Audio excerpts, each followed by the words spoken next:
Hello, everyone. I am Jennifer Doherty. I think I just met most of you. I'm from Catalyst Pharmaceuticals, and I would like to take the honor to introduce Dr. Kevin Rathke from Duke Health. Thank you.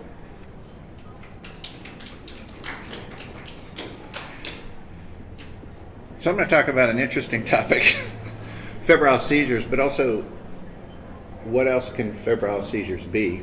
I am a pediatric neurologist and epileptologist, so we see a lot of these, and it's always the question of what could we be missing when we see these. So I'm going to talk about febrile seizures, the clinical presentation, risk factors, evaluation, and treatment if it's needed. And also, what else do we need to think about when we see febrile seizures, especially if they're a little different than typical febrile seizures?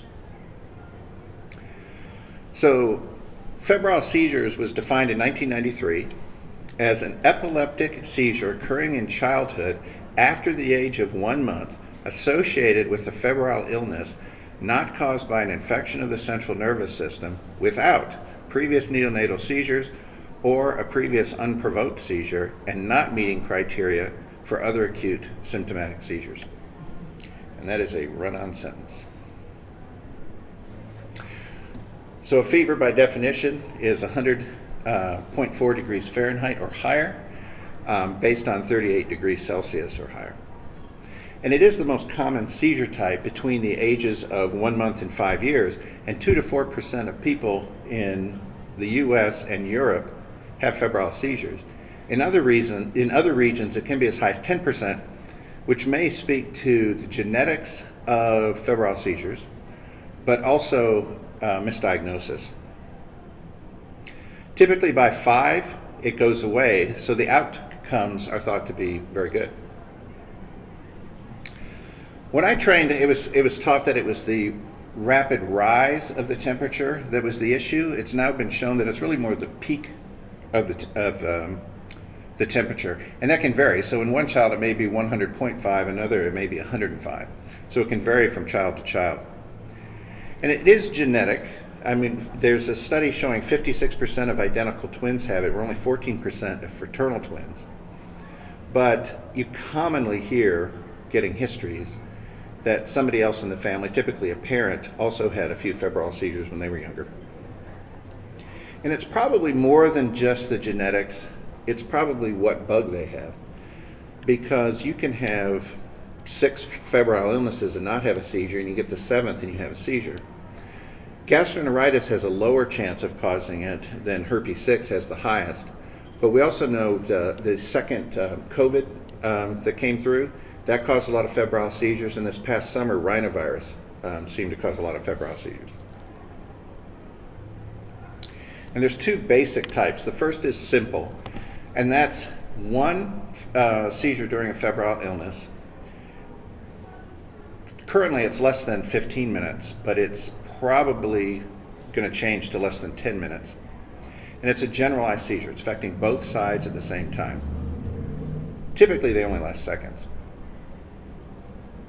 A complex is focal, where it affects one side of the body. More than one seizure during a febrile illness, or a long duration, which is more than 15 minutes, or maybe soon 10 minutes, and it can be one or any combination of those things. Risk factors, like I said, if you have a first or second degree relative with febrile seizures, you're at higher risk. A neonatal hospital stay greater than 30 days or developmental delay, which speaks to, is it just febrile seizures or could there be something else going on? And attendance at daycare, where statistically you're more likely to get sick, so you're more likely to have a febrile seizure. Recurrence, 30% may recur.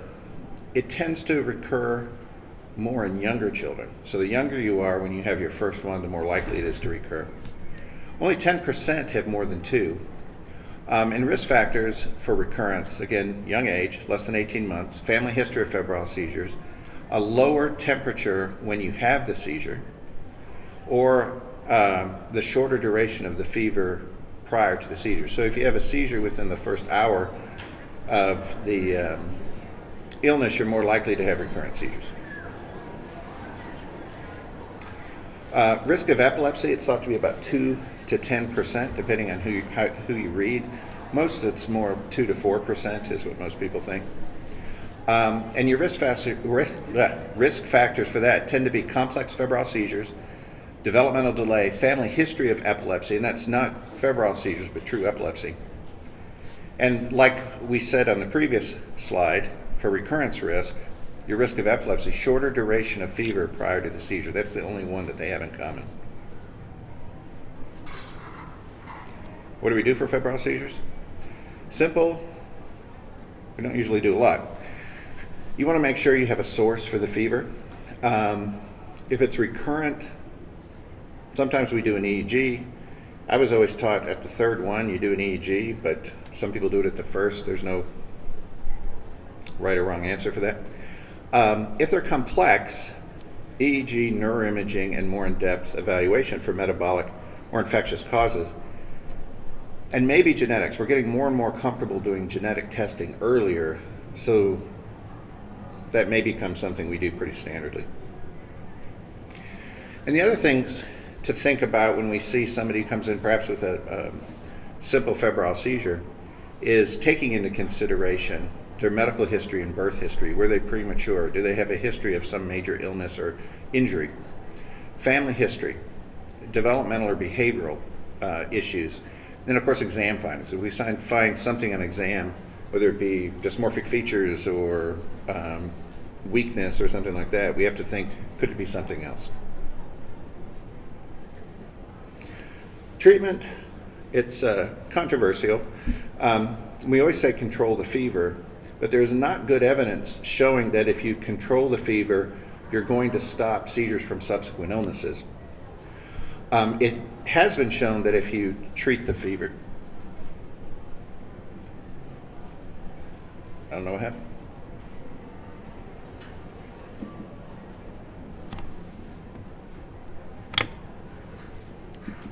Where'd my IT person go? Well, if you treat the fever, you can reduce the risk of another seizure occurring with that illness. Again, we typically give kids benzodiazepines, either the rectal gel or the nasal spray, for seizures that are greater than 5 minutes. And sometimes if they consistently have them with febrile illnesses, we will treat them through the illness, like on clonazepam or something like that. Typically, we do not use daily therapy. Years ago, we always put them on phenobarbital. There's been studies with Depakote. Sorry. That disconnected the HMI cable? It was working. Let's just disconnect and connect once again. I'll make it unplug and replug it. Oh, thank you so much. Now I know how to fix it. So we don't use daily therapy anymore.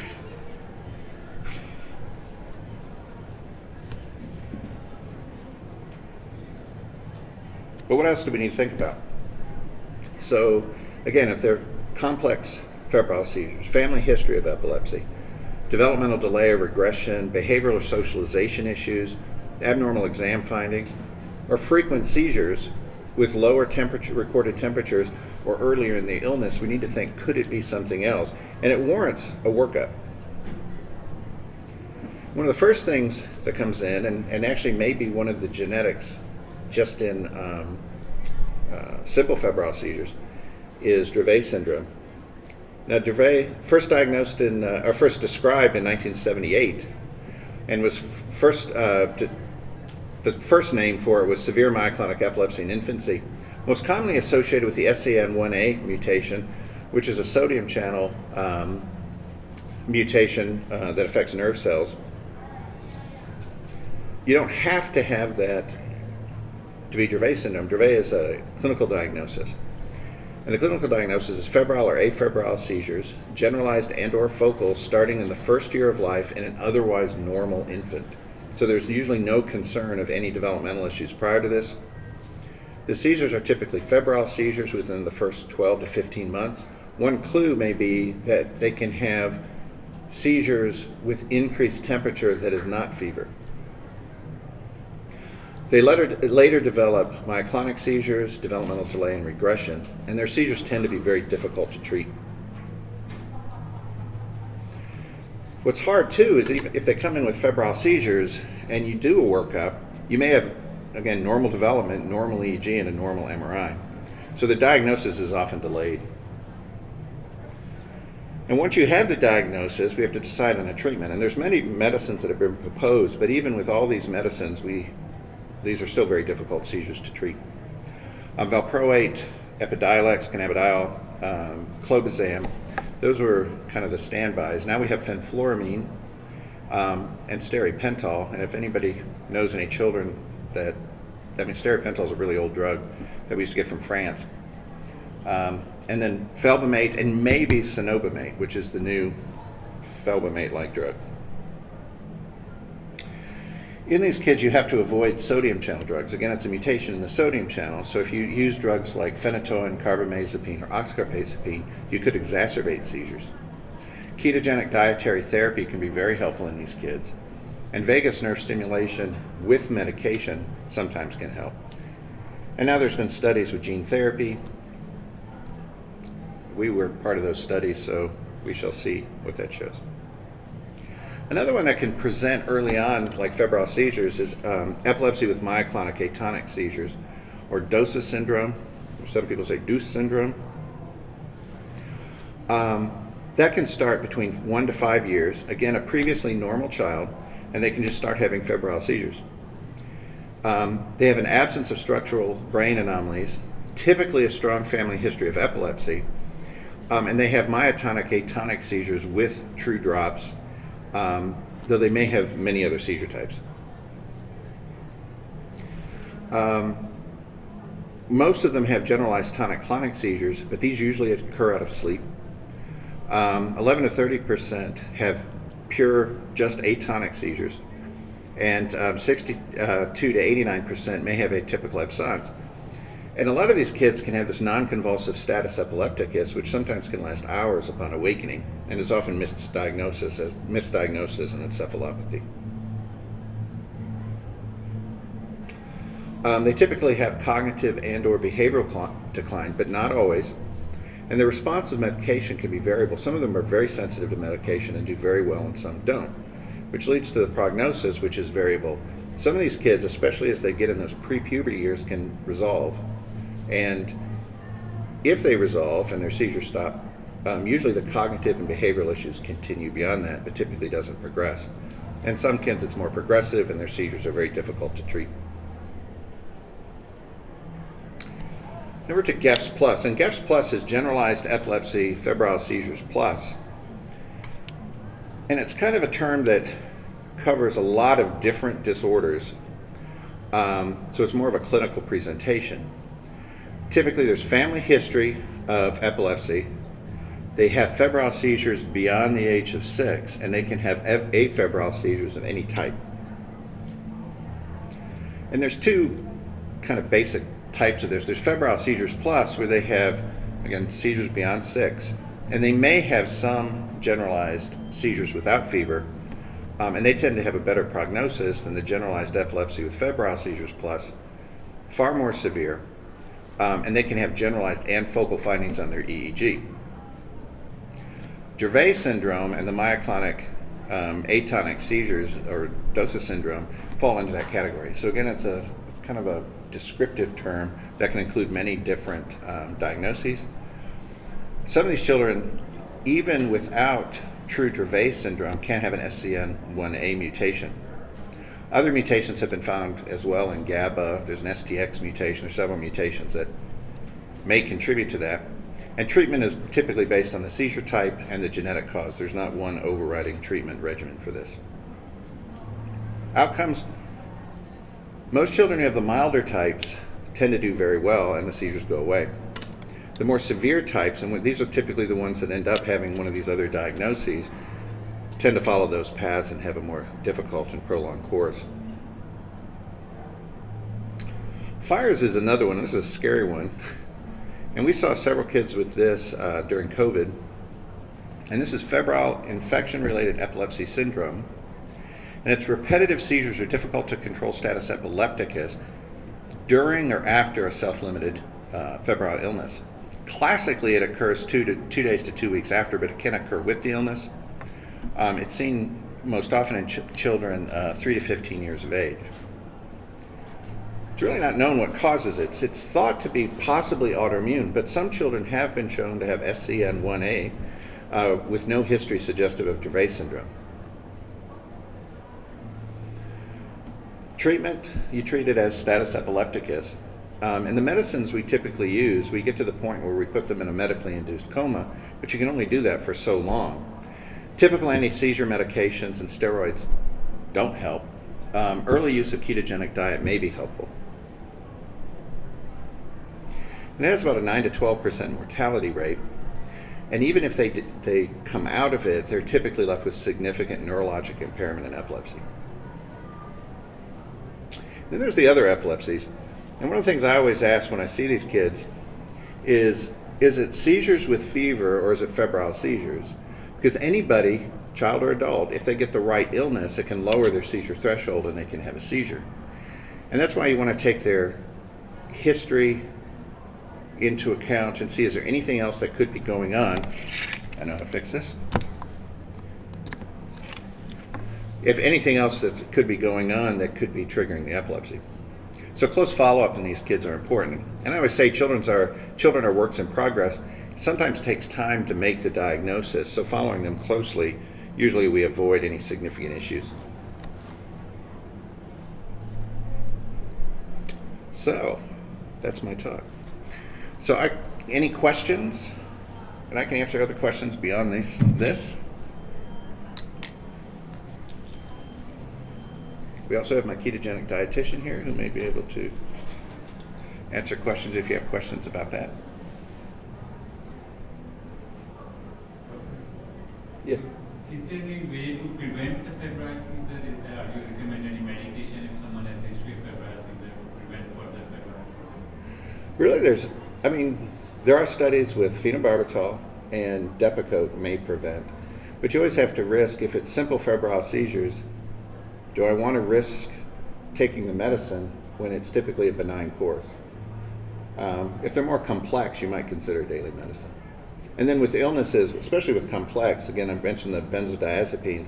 When they get sick, you take the benzodiazepine through the illness, usually a long-acting one like clonazepam. One of the hard things too, which I didn't mention, is that, and this is something that parents always feel bad about. They go to the ER and they say, well, you should have treated the fever. But a lot of times the first sign of the illness is the seizure. So they didn't know they were supposed to be treating it. And we now know that had they even treated the fever, it might not have headed off the seizure to begin with. Yes? So I service children, a lot of children with autism. As we know, a lot of kids with autism refuse to take medications. Should we automatically suggest to our parents to use, when we're treating fevers and stuff, suppositories for this so that we don't get to this point? Well, since we know that it might not head it off, but I mean, if it's a really bad fever and it's getting high, you might consider the suppositories, which are pretty commonplace in other countries. Here, the what? Ice, a cold bath. So we used to say tepid bath. You don't want to drop your temperature too quickly, but that can help. And that's true with anybody who has temperature sensitivity. You sometimes do that in kids with Dravet syndrome if they get overheated to reduce the risk of seizure.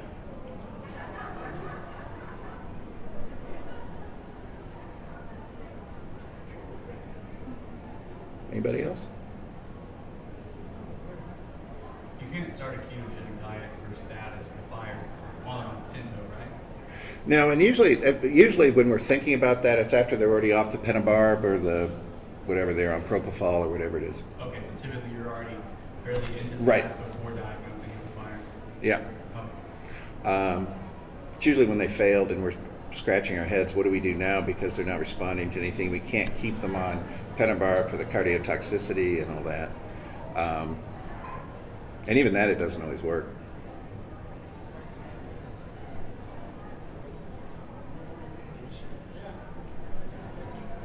Any other questions?